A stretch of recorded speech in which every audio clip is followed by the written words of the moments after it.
यहाँ पे देखो, जैसे हमारा स्केल होता है, ठीक है, 0 1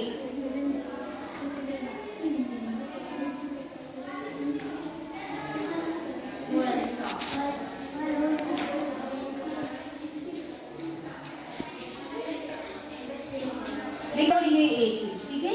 0 से 1 के बीच में 10 लाइन है, ये 10 मिलीमीटर है, बराबर 0 से 1 तक ये 1 सेंटीमीटर है। 10 मिलीमीटर बराबर 1 सेंटीमीटर, ठीक है।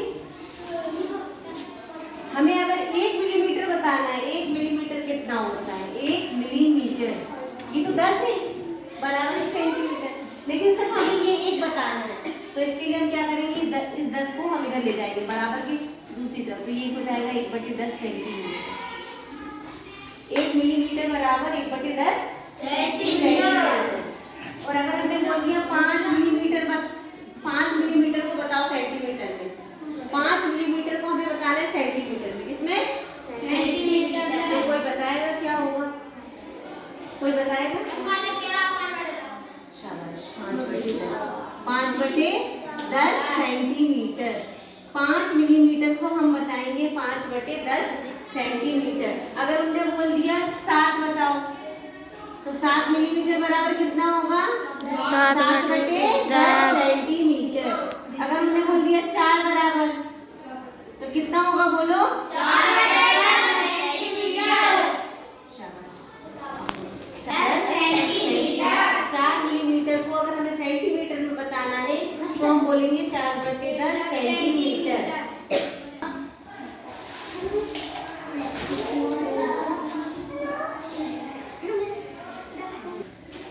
1 किलोग्राम, 1 किलो शक्कर खरीदते, 1 किलो आलू खरीदते, 1 किलो चावल लेते, 1 किलो दाल लेते, तो 1 किलो में 1000 ग्राम होते, कितने, 1000 ग्राम।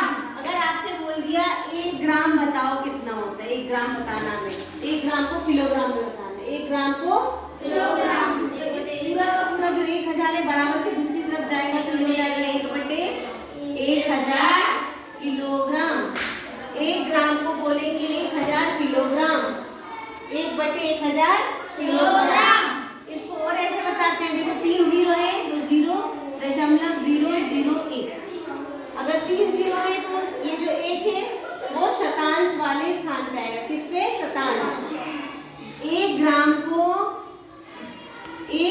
को किलोग्राम में हम ऐसे लिखेंगे, 1 ग्राम को किलोग्राम में ऐसे लिखेंगे 0.001। अगर हमने पूछा 5 ग्राम को किलोग्राम में लिखो, 5 ग्राम को किलोग्राम में लिखो, तो देखिए इसका क्या तरीका होगा। पहला तरीका 5/1000 किलोग्राम, और इसको ऐसे भी लिख सकते हैं 0.005 किलोग्राम। देखिए 5 ग्राम को 2 तरीकों से लिख सकते हैं हम, ये भिन्न के रूप में और ये दशमलव के रूप में। इसे बोलते हैं दशमलव रूप, क्या बोलते हैं, दशमलव। इसे बोलते हैं भिन्न रूप, क्या बोलते हैं, भिन्न रूप। अगर आपको बोल दिया 50 ग्राम को बताओ, तो 50 ग्राम मतलब 50/1000, अब 1 0 से 1 0 जाएगा, तो यहाँ क्या आएगा, 0.050। अब ये 5 यहाँ था, वो यहाँ आ गया, क्यों, क्योंकि ऊपर 10 हो गए, 2.5 स्थान आ गई ना, तो ये हो जाएगा किलोग्राम। और देखिए अगर हमने कह दिया 600 ग्राम को हमें किलोग्राम में बताना है, तो हम लिखेंगे 600/1000 किलोग्राम, और दशमलव में लिखेंगे 0.600 किलोग्राम। समझ में आया? 600 ग्राम को किलोग्राम में लिखना है, तो 600/1000, फिर ये इकाई, दहाई, सैकड़ा, सैकड़े मतलब शतांश प्लेस पे आ गया, और ये सहस्त्रांश, तो 0.600 किलोग्राम लिखेंगे, ठीक है।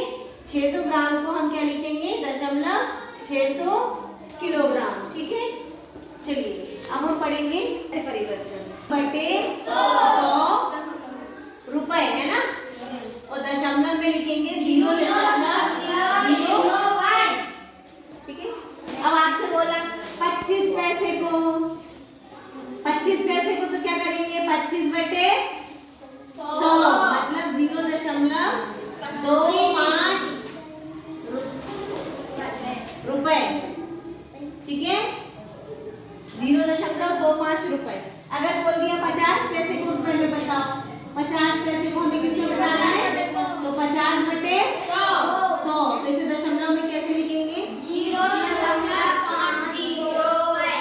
अगर बोला 75 पैसे को बताओ, 75 पैसे को 75/100 ये हो जाएगा 0.75। अगर बोल दिया 90 पैसे को, 90/100 तो कितना जाएगा, 0.0।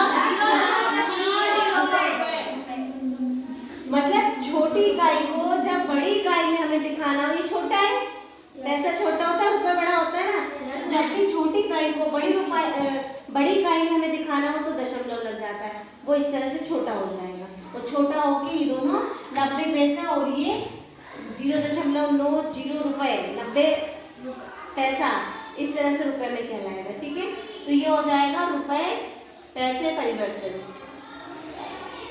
25 पैसे, 25 पैसे को रुपए में बताना है, 75 पैसे और 25 पैसे को जोड़ के रुपए में बताना है। तो हम कैसे लिखेंगे, 75/100। यहाँ क्या लिखेंगे, 25/100। दशमलव में क्या लिखेंगे, 0.75 और यहाँ क्या लिखेंगे, 0.25। इन दोनों को कैसे जोड़ेंगे, देखिए ये वाली जो जगह है कहलाएगी शतांश और ये दशांश। तो शतांश को शतांश से जोड़ेंगे, 5/5, 10 की 0 हासिल की 1, 2 7 और 2 9, 9 और 1 10। और इकाई दहाई, यहाँ दशमलव लगा था तो यहाँ दशमलव लगवा देंगे रुपए। कितने हो गए ये बताओ, 1 रुपए। कितने हो गए ये, 1 रुपए। तो हमें जब जोड़ना होगा तो पहले हम ऐसे लिखेंगे, फिर इसको दशमलव में लिखेंगे, फिर इसको शतांश वाली जगह को शतांश से जोड़ेंगे, दशांश को दशांश से जोड़ेंगे और ये रुपए बन जाएंगे। चलिए।